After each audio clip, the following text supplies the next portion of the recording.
Good morning, everyone. Welcome to our latest webinar.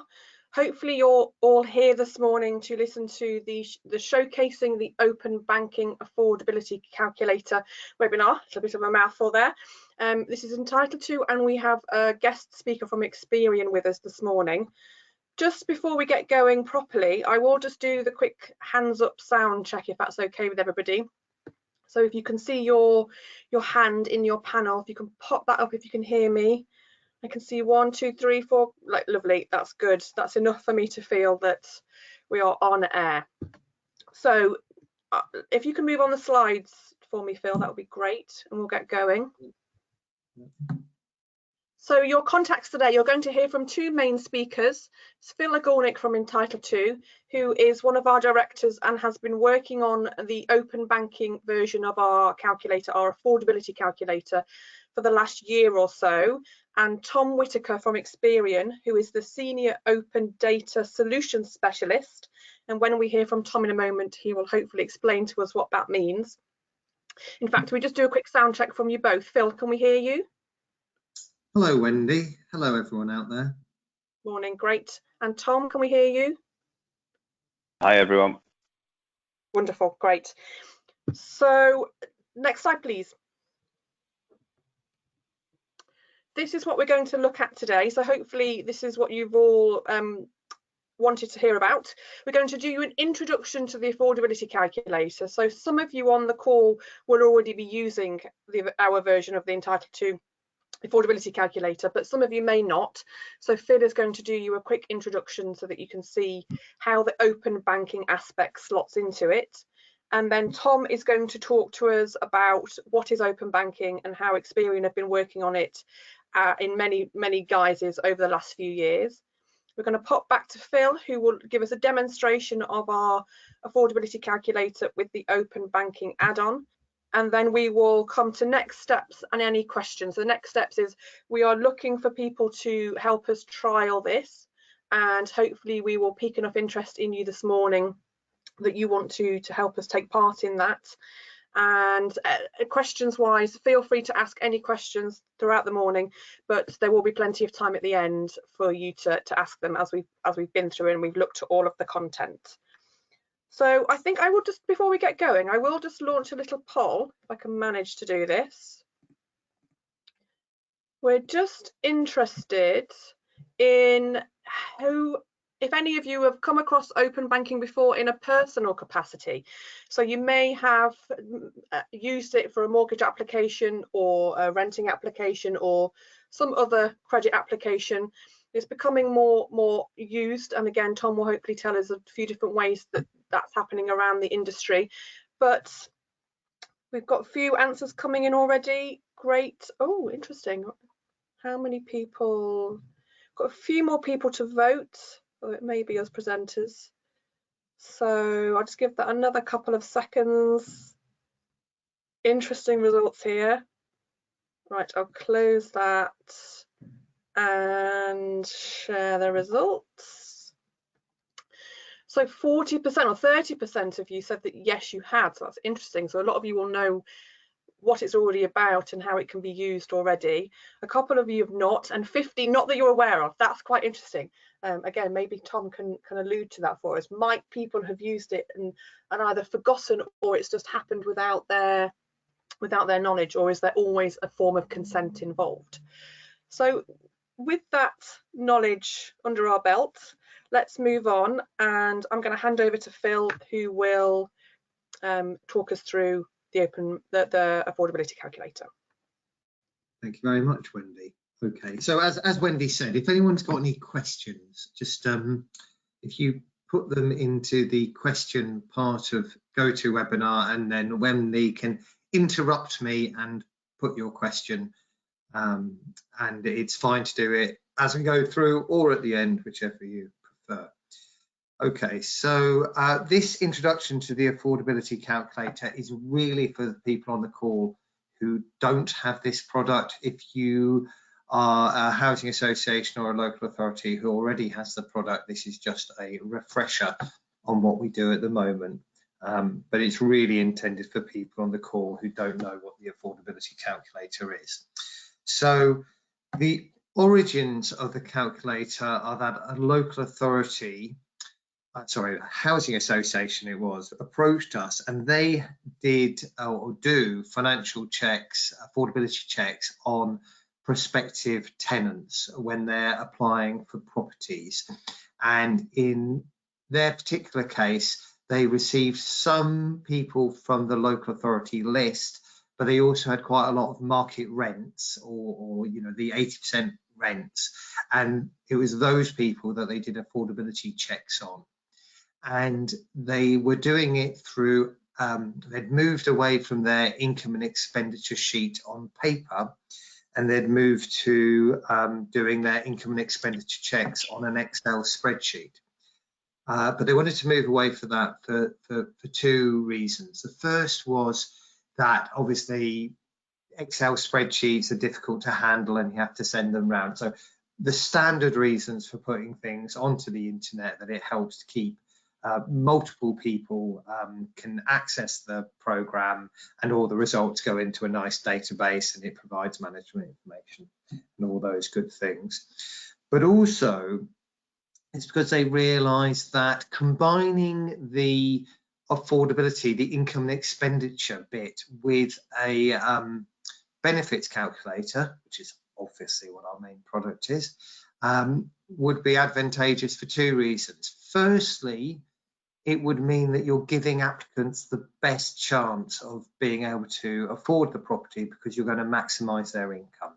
Because when we're working out someone's benefits, because it's means tested, we need to take all types of income and then see if they qualify for a top up. In particular, with their market rent properties, it was about people who were in work and not claiming benefits, and they wanted to make sure that they knew about the benefits they could claim and then include that income in the affordability calculation.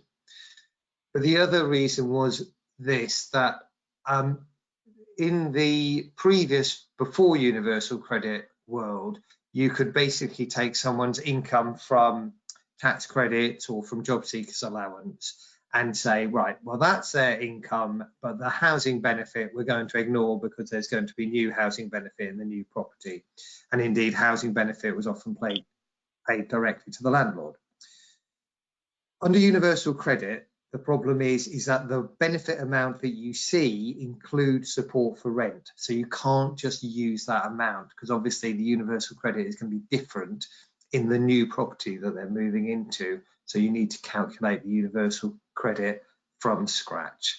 So combining the income and expenditure with the benefit calculator makes really good sense for housing associations, and that's why we supply about I think it's around 50 or 40 social landlords with the affordability calculator. Okay, I'll just say a little bit about expenditure. So essentially we're adding on a section to the end of the benefit calculator where we take the amount that the applicant is spending. And the way that we do that in the current calculator is essentially we get your income and expenditure form. Most housing associations have those, or most of the ones who are doing affordability assessments have those, either in Excel or on paper, and we fit the budget to your existing budgeting categories using our budget tool to do that. We have a standalone budget tool as well. Within that, we don't have to, but we often provide standard amounts, which again are set by the housing association, and they might be for things like utilities or for mobile phones, sometimes for food, and we can show where people are spending more than the standard amount, so they can reduce their expenditure, but we can also show underspends where people put in unrealistically low amounts for instance, food, and then you're not getting a complete picture of their budget. But obviously the key thing with the affordability calculator is that you're relying on people entering their budget correctly and entering the amount that you spend. And that's, if you've done one yourself, you know it's not easy to work out how much you're spending on different areas, and people can get it wrong or they can deliberately misreport. So many landlords as well, I will ask their applicants to fill out the affordability calculator, but also ask them to supply bank statements as well, so that they can verify the budget. And as Tom will say, open banking makes the need for getting photocopies of bank statements or print screens of bank statements, it gets rid of all that. It simplifies the process. So let me just say a little bit more about what the current tool does. So what we're trying to do is we're essentially trying to triage applicants. That can be into offer the tenancy, reject the tenancy, or refer them on for further help. In quite a lot of cases, there isn't really a reject, a decline the application. Often it is green, offer the tenancy with no further intervention. Amber, you can go and see the financial inclusion team, and rather than rejecting, often the red will say you must be referred for further help, and there'll be an individual officer making a decision. And the traffic light system is set by criteria which you tell us. Very typically, it is about the applicant having a positive budget and spending a particular percentage of their income on rent. And that might be 50%, under 50% of their income on rent, or under 40% of their income on rent. Different housing associations have different criteria. Okay, so that's what the open banking results page looks like, and I'll show you that properly during the demo. But as you can see, we're working out the budget balance. In this case, it's very negative, and we're working out the percentage of income spent on rent. In this case, it's quite low. So in terms of the results from this affordability calculation, it's one negative, which is the negative budget balance, which is the red icon. It's one positive, the green tick. The traffic light system is, you know, if it's all green, it's accept. If it's all red, it's reject, or whatever terminology you want to use. And if it's a combination, it's refer the application. Okay, so that's a very quick introduction to the way the affordability calculator works, which will be familiar to existing clients. I'll just say one extra thing about it. Some clients use what we call an advisor-led system. So the advisor will talk to the applicant, take details from them, and then go through the results with them. And obviously in that case, you see what you've just seen just now, which is a results page giving the budget and the amount spent as a percentage, amount spent on rent as a percentage of their income. What most of our customers do though, and this has grown over the last year or two, is they say to the applicant, they send them an email providing a link to the affordability calculator and their applicant reference ID, and ask them to fill in the calculator in their own time, and that once they've filled in the calculator, they'll be able to progress the application. When you do it in self-service mode, you go through all the questions, but on the results page, you see what you get there on the left-hand side, which is a thank you very much for filling this in message. And then the advisor comes along, logs into the calculator, and then they can see the full results, and they can then see whether they want more information, or they're just happy to accept the recommendation, or they're going to refer them on to, say, the financial inclusion team. Because with open banking, you are going to be getting details of the password and username for an individual's bank account. You're really not going to want to ask applicants for that information. So you really need to be using the affordability calculator in self-service mode, where you are asking the individual to fill in the calculator themselves, and then when it's filled in, you get a notification that it's filled in, and then you can get back to them.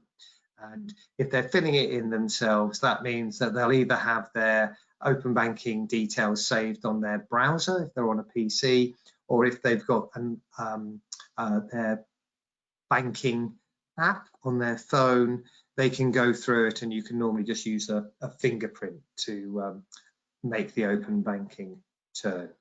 Okay, but it's if you are using the affordability calculator and you're using it in advisor-led mode at the moment, the kind of first step will be to use it in self-service mode and then to try it with open banking. Okay, if there's any questions, I'm happy to take them now, but if there aren't, I will hand over to you, Tom. No Thanks, questions. Phil. Oh, sorry. Just so we no questions, so we're all good at the moment. Good stuff. So hi everyone, Tom Whitaker. As Wendy mentioned, I'm an open data specialist at Experian. So what that means really is I specialize in our open banking and open data solutions and help our partner organizations to understand and deploy those services out to their customer base. So I'm just going to talk through a bit of background on open banking, how it works, and potentially some of the benefits that organizations are seeing, and potentially the benefits that you could see through the Entitled to deployment of this service. So open banking initially came off the back of a review that the Competition and Markets Authority did into the retail banking sector in 2016. What they found was that they believed the banking sector to not be competitive enough. So they mandated that the top 9 retail banks in the UK open up transaction data to regulated third-party providers, enabling them to access that information and share with organizations. So Experian are a regulated account information service provider, or AISP, under open banking, which means we can digitally access current account transaction data from individuals' consumer accounts from the bank and return that to an organization digitally. So we've been doing that since 2019. Next slide, please. So what this has meant for organizations is that this type of really granular data has been made more accessible. So where historically the only way to get really an accurate view on an individual's income and expenditure would be by asking them to share bank statements. So that's obviously a very slow process, also very difficult to manage internally because you have to go through manually the transaction data. Opening up that very same data in a digital manner has enabled more organizations to adopt open banking and digital transformation strategies, which ultimately has meant that they have a better understanding of their customers, a more well-rounded view of those individuals and how they are performing financially through a validated income and expenditure output. That's meant that organizations are bringing new products and services to market based on this new insight that they've got, and also fine-tuning existing products and services based on a new view of their existing customer base. Really important part of open banking is that the customer is always kept at the center of the exchange. So it is a consent-based journey, and it's all about empowering that customer to have more control over their own data, which is what we have deemed and what the CMA and the FCA have deemed current account transaction data to be. It's that individual's data. It doesn't necessarily belong to the bank that it's sitting in. So that individual should be able to share that with another organization to get access to some sort of product or service. Next slide, please. So how does this all work? It's a web-hosted journey that allows us to capture that customer's consent. So within the Entitled to platform, we have embedded the regulated Experian customer open banking consent journey, which allows an individual to confirm that they're happy to share this information. So how we do that is present them with a consent statement, which covers off what information they're sharing and why, so they are fully informed of what data is being exchanged. We'll then hand them off to their bank. So they will then verify with their bank that they're happy to share that information. Once they're validated with the bank will release that transaction data from their current account to us. We will categorize that up and present that back in the Entitled to platform through a pre-populated income and expenditure report, preventing that individual having to sort of work out and type in all of the figures that they usually would do, meaning it's a much quicker process for them. Next slide, please. So we see a number of different use cases with open banking, depending on the sector that the partner sits in that we're working with. But far and away, the biggest thing and the most conversation that we have is really about this improvement in the customer journey when it comes to assessment of income and expenditure. So we have a lot of clients that work in the collections environment, and it's a very manual process for an individual to submit their income and expenditure data. It's often prone to inaccuracy because people are generally sort of guesstimating what they think they spend on certain things. And the customer outcome that comes off the back of that is not necessarily the most suitable one, because that information hasn't always been validated, or in some cases where that information is validated and an organization might ask for bank statements to verify that the information that's been shared is accurate, that then becomes a two-step process.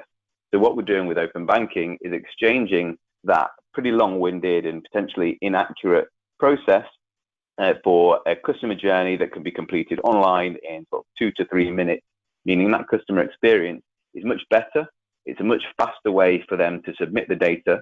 It's less prone to inaccuracy, but it's also easier for an organization to manage because they know that they're getting accurate and validated information directly from the source. Because a really important point around open banking is the data is direct from source. So it's up to date, it's real time, it is delivered from the point of application back. So when someone submits their data, we will pull the information from that very moment. So if there are, say if I submitted my information right now and there were transactions that had come in or out of my account this morning, then those would be present. So it's a really good way of getting a real-time, accurate view on an individual to inform whatever decision it is that you're looking to make on that person. Next slide, please. I think you're done, Tom. I'll just see if anyone's got. Thank you very much. That was very helpful, Tom. If there are any questions for Tom, please ask away now.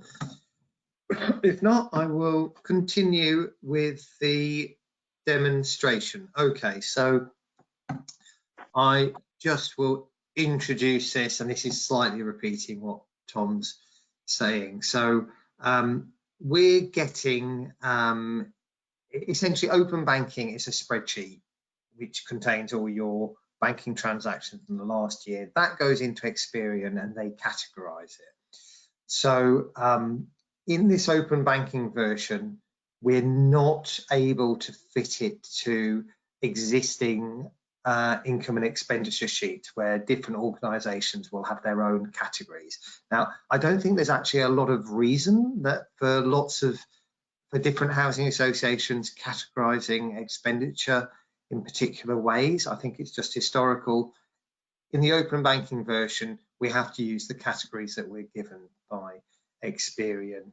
And then essentially in the normal affordability calculator, all the fields are defaulting to 0 because the user, we've no idea what's going on with the user. In the open banking version, we are pre-populating with the open banking amount, and we're defaulting that to a monthly amount. So because we're getting in 12 months worth of data, we're taking that data and we're dividing by 12. But it's worth pointing out now that sometimes you'll have data which isn't for every month in the last 12 months. Something might start in the last 6 months. We're still going to divide by 12 in those instances. So the really important point in the way that we've implemented this is the open banking data is the default amount. You can always change it, and then we make a record of what's been changed from the open banking amount. So this slide is trying to show you how that works. So you can, if you've got a particular amount which is different, you can go in, edit it, and make a note of what's going on so that the person who's reviewing it can see. Okay, so I will now click on this image and it's going to bring up the open banking calculator, which is our kind of free trial version, so it's badged to us. What we do is we badge it to your organisation so that the applicant experiences the website as being for Peabody or YHN or whatever the housing association or local authority might be. And we've got a little note on the front here saying that this is the open banking version. All this text can be changed. So if you're running a trial and you want to tell people, you know, can you do X, can you do Y, we can change all that text. And I'll just note that I'm not logged in at the moment, which is I'm getting the experience of someone who's self-serving. So what that means is we'll get that thank you very much for filling out this form message on the results page. But let me go in and do a calculation and show you for a test case. So this isn't going to be my own personal bank account. I didn't think I'd share that with all of you. This is going to be for a test account that we've got from Experian. Okay, so the idea is that you put in here the applicant reference ID so that you can trace it back and you can keep it all in your content management system with the same ID, and you'd send that out. The name of your housing association or council would go here because that's who you're applying to for the property. And you're going to be moving home. So I'm going to say that it's someone moving from Oxford in a pre-filled postcode to London. Okay, and this is exactly the same as our existing affordability calculator. And in fact, up until council tax, this is our benefit calculator. The difference comes when we start taking spending amounts further down here. Show you that. So I'm going to say that this person has one child but doesn't have a partner, and that none of the other things on here apply because I'm trying to do a straightforward example. And I'm going to say that this person is 40 years old and that they're employed for 30 hours a week, we'll say, and that they're not disabled. So all that's the same as the existing benefit calculator, affordability calculator, but this is the new bit, the open banking bit.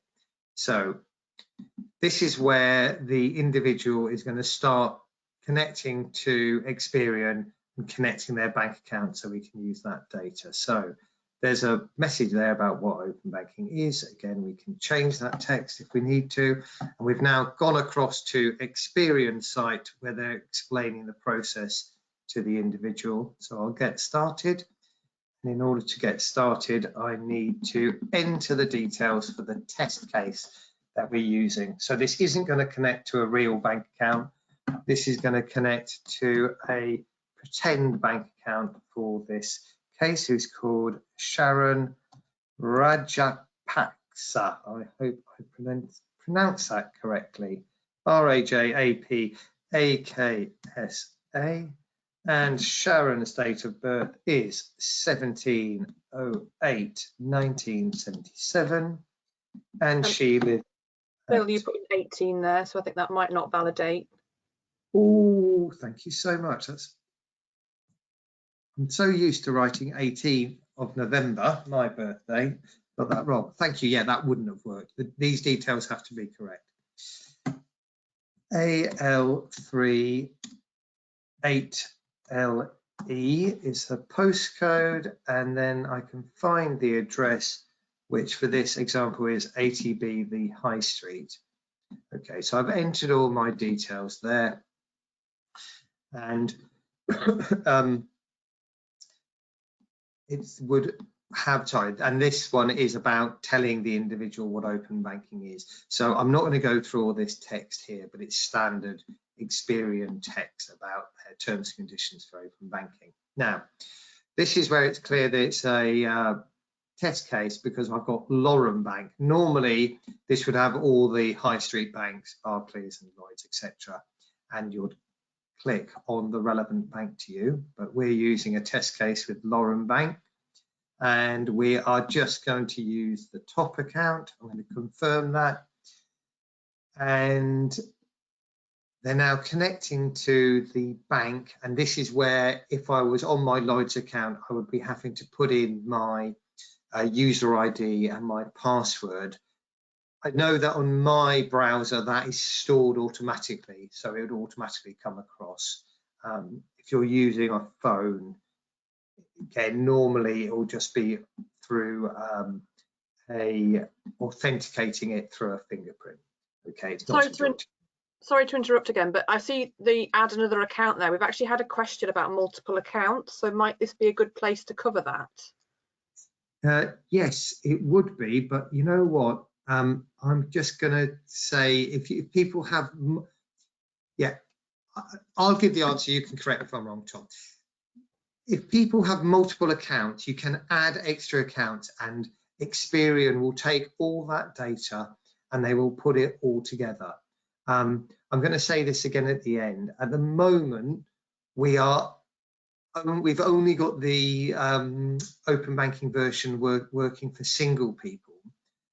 We do know how we're going to do it for couples, but obviously if you've got couples with separate bank accounts, you need to send an email off to the partner, and they have to consent and add their details. So it's a more long-winded process. But yeah, if people have if they're a single person but they've got multiple accounts, you can add as many accounts as you want to, and Experian will take all that data and lump it all together and categorize it, and they will return it to us as one data file which has all the transactions across all the accounts in it. Correct me if I've got that wrong, Tom. No, that's correct. You can link up multiple accounts per bank, and you can also link up multiple banks per journey. So if people have got multiple accounts across different banks, they can all be pulled into a single journey and output as a single view. I hope that answers that question. I'll just check if there are any other questions, Wendy, or if you thought we didn't answer it. No, I thought that was covered well, but Jessie, let us know if that's not the case. No other questions at the moment, but I will let you know if it feels appropriate or save till the end. Thanks. Okay, good. All right, well, this is where Experian are going into that account and they're retrieving all the data from the account, and they're running it through their categorization engine, and they've now done all that. Hooray. So I can go back to the affordability calculator and look at the results. So when I go back here, I've now got a page which is showing me the open banking data. And as it says at the top here, we've received your current budget, which is minus 2001. But what we want to do is to estimate your future budget in the home you're applying for. So you can continue through the calculator and you can correct any open banking amounts. Okay, but it means that we've got some default data to work off. Okay, and I'll just show you what the open banking data looks like. So if I go to spending on personal consumption, and then these are the categories I was mentioning. So these are fixed, they come from Experian. But if you want to see what's going on in this one, looks like quite a lot to be spending, you can click here and you can see all the transactions which have gone in there. Okay, so in that case, it's a very long list. Okay, or if I go here, you can see medical costs there. Okay, so we've got all the transactions and they've all been categorized like that, and you can drill down if you want to see exactly what's going on underneath.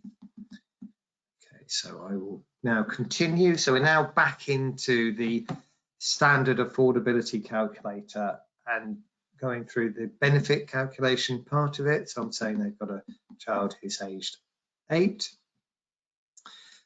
And now we're on to what benefits they're getting. So I'm going to say that this person, whatever they're claiming now, because they are moving from one local authority to another, they're going to have to claim universal credit. Okay, so I will say yes to universal credit and continue. Now, earnings. So actually, I'm going to have to jump back to show you this. As it says here, we've pre-filled the net earnings data from the amount in the open banking data. And the open banking obviously is showing you the net amount that they're receiving. So the open banking amount is 957.78. Okay, and we've worked out that that is equivalent to gross earnings of 980. But obviously, because it's such an important part of their income, this is where you need to be careful. Now, one thing is that people's jobs can change, so you'll need to check with them that the amount is coming in is about their current and their future earnings. They might just have started a job. But if I just jump back to the open banking page, this will illustrate the point I made earlier about the way transactions are worked out. So if I go into salary, go into job payment, there's that 957.78, but you can see that for each month, they're actually getting more. What's going on is that we haven't got 12 months worth of transactions in this case. So I'm going to overwrite that amount with a different amount so that we're not using the open banking amount there. And with earnings, that's the, because that's such a key part of their income, it is possible that the open banking amount will need to be changed, either because they've had a change of circumstance or because their job hasn't been for the whole of the last year. And while we're here, I'll also point out this person is getting means tested benefits at the moment. So they're currently getting tax credits, that would be because they're moving into a new property, they'll be moving on to universal credit in any event. But we've got a message here. Your benefits are likely to change in your new home as your rent will change. The benefit estimates we calculate will be used for the affordability calculation. So we're not going to use the open banking amounts for benefit because we know that they're going to change in the new property. But also here, if I go into spending, obviously the amount that we're getting in is for their current home. And as it says in the note, your new home spending amounts will be used for the affordability calculation. So we're going to enter new amounts for the home rather than the amount from open banking, because those will be for the previous property that they're living in at the moment. So if I go back to the earnings page, the open banking amount is the amount at the bottom. But in fact, we know because we looked at the transactions that that is an underestimate. So I'm going to put in that they earn £1,700 a month, and that is £1,460 a month net, which is about what their monthly earnings was from the transactions. So I've corrected that. Net income. There's no net income there, so I will continue. And then housing costs. So this is about the amount that they'll be spending on rent in the new property. So you'll be able to advise the applicant what the rent is in the property that they're applying for. And I'm going to say that the property that they're living in has 2 bedrooms, which is what they're entitled to. So we don't need to worry about the bedroom tax. And the council tax for Lambeth, if the property, unless the property is brand new, it should be on the database, which we get from the Ordnance Survey. So I'm going to say don't know, and then I can look up my property here, and it will pull in the band it's in, band D. We've got all the council tax rates for the local authorities. We've also got their council tax support schemes. So we can know that for band D in Lambeth with a 25% discount, the amount you pay per year is 1126. Okay. All of that up until now has been the same as the benefits calculator, but we're now going to move on to the spending part of the affordability calculator. So this first page is the tricky one. As it says at the top here, home expenses, these are for your current home. It looks like some of the expenditure section is on your current home. If so, please change the amount shown to 0. The calculator is designed to work out your budget in your new home. So The rent bit we've already put in, that's the rent that you're going to be charging, but in this case they've got a mortgage, so I'm going to edit the amount, I'm going to put in 0, and I'm going to add a note to say no longer paying mortgage. So that's so that you've got a record of what's going on in each case. We can force the system to make people enter notes if that's a good idea. Now, in this test case here, sorry, we've pulled in the rent payment and we pulled in the council tax from earlier. This test case doesn't actually have amounts for energy and water. I think typically if applicants have been living elsewhere, their open banking will have amounts here for energy and water, which again, you'll have to go in and edit.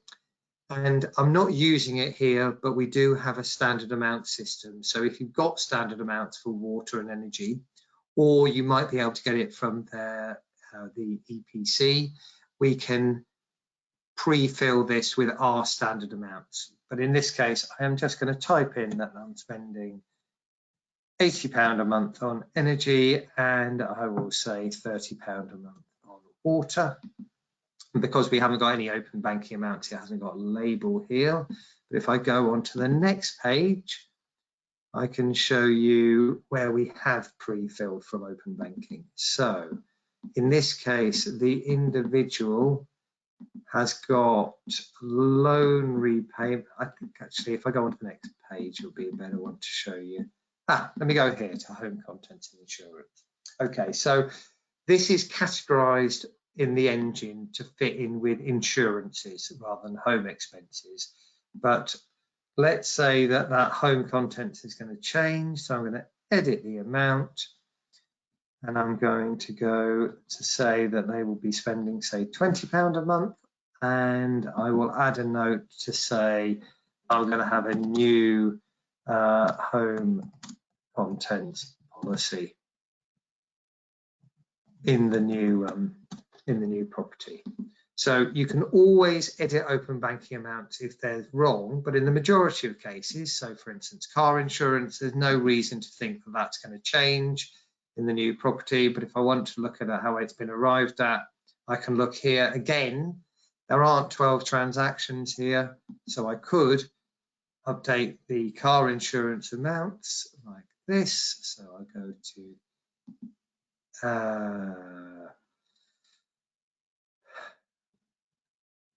I'm going to do it like on the next page actually, because I've already edited the home contents insurance. If I go on to the next page where I've got more of the personal spending, if I go down to say, let's have a look at the amount they're spending on takeaways. If I look at the transactions, I can see what's in there. And I might say that I'm going to reduce that amount because 555 a month seems too much. I don't know why. They might have had exception amounts. I'm going to reduce that to 500. And I'm going to add amount saying corrected as too high amounts. So when the advisor comes to look at it, they're also always able to talk to the applicant to say, why have you done X? Why have you done Y? The key thing from our point of view is that people are not forced to use the open banking amounts, because if you're doing that, you're not giving the applicant the best chance to make their application on what they think is the appropriate data. You can always then go back in and correct it back to the open banking amount if you like. That would have to be an officer decision. Okay. In practice, I think the key places that you're going to be overwriting the amounts are when you're changing historical spending on their current property and putting new spending on the property that they're applying for. So I'm not going to change any of these open banking amounts. I'm just going to accept them. And this is a page we have on vulnerability. So I'm going to say that none of these vulnerabilities affect me. So I'll click on continue. And then I'll generate a results page. But because I'm not logged in, it's thank you very much for completing the assessment. So that's the bit where the applicant has been filling it in themselves, completed. You then receive an email saying someone has filled in a affordability calculation. The officer can go in, then click on the link, and then they need to log in to reveal. So there's my login. When I click on login, it will take me back to the results page, but this time, because I'm logged in, I'm going to be able to see the results. So there they are. So I have got use calculated amounts or use open banking amounts. It defaults to using the calculation amounts because it's calculating the means tested benefits here. Okay, and as we've got a note to say, to show the amounts shown are based on the information entered in the calculation for the household circumstances in the property that they're applying for. Okay, and if I drill down a bit further, you can see it's universal credit of 189.78. And there's also other benefits of child benefit. Okay, and if you want to go here, that's our benefit calculation. And as usual, we've got how we worked it out for people to look at how we've worked out the exact amount of universal credit shown there. Okay, so if you want to drill down into the budget, again, if I go to spending on finance and go to insurance, you can see that I've got, actually, if I just switch it to monthly, I think it will tally with how I entered it. So the spending on finance, if I now go to insurance, you can see there's a note made that it's £20 on home contents, and it's edited the open banking amount because it's for a new home contents policy. Okay, but if you all the other amounts, because I haven't changed them, it just shows you that they're the open banking amounts.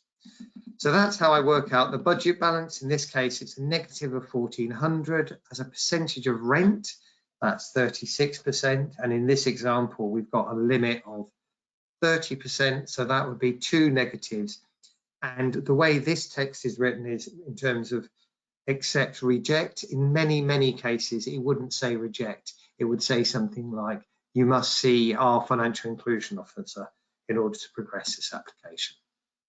Okay, so we've slightly revised this help page, results page, to try and make it clearer, but essentially it's the same as your existing affordability results page, but rather than the data being entered by the user, it's come in from open banking. Great. So I finished the demonstration. I will just jump back to my PowerPoint. I'll probably just finish, I think, and then see if there's any questions. So I hope that's been helpful. Where we're at is we are after people to run trials, because this is a brand new, the affordability calculator isn't new. That's been around about 6 or 7 years. But the open banking version is new. We need people to trial it with real users so we can see if real users can fill it in correctly and whether the hopes that we have for it improving the process are realised in practice. As I said before, at the moment, we've just got it for single people, and that's because with couples, you've got to get consent from both of them if they've got separate bank accounts, and it's just a more complicated system. So we think it's just easier to start with single people. And also, just to say that because of if you've already got an affordability calculator, this will actually be separate. The trial will be on a separate database from your current calculator. So you probably don't want to have tons and tons of people using it because you'll have separate databases. But we would really like it if you ran a trial.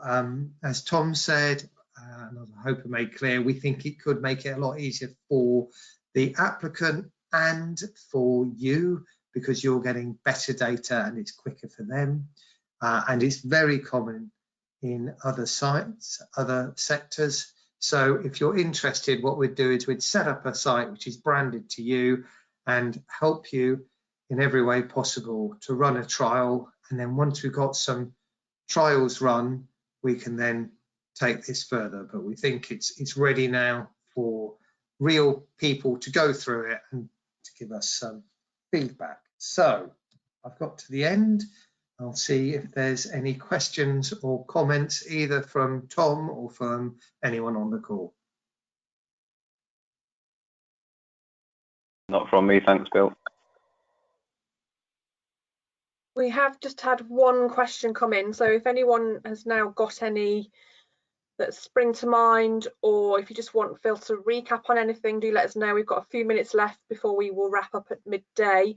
The question we've received is, how long do we think the user journey has been reduced from and to? I know that there's not always a one-time number of minutes per people, but do we know either for the whole affordability or maybe just for the open banking what kind of time we're looking to save? Well, so the open banking submission journey takes around sort of 3 minutes on average for someone to complete, 2 to 3 minutes. I guess, Phil, maybe you can have some sort of indication on what the manual process would usually take. Actually, I was going to say I don't know. I was going to rely on your estimate of 40 minutes. Yeah. I mean, if you were, I don't know how enough about how different organisations work it at the moment and about how long different people take to go through it. I think you know, from what that 40 minutes to do at the moment doesn't seem unreasonable to me, but I think there's probably a lot of variation between different people. I'm sorry that's not a very exact answer, but I think it's definitely true to say that it's going to be considerably quicker for the individual. It should also be a fair bit quicker for the officers in the housing association, because the data that they're getting in is essentially verified data.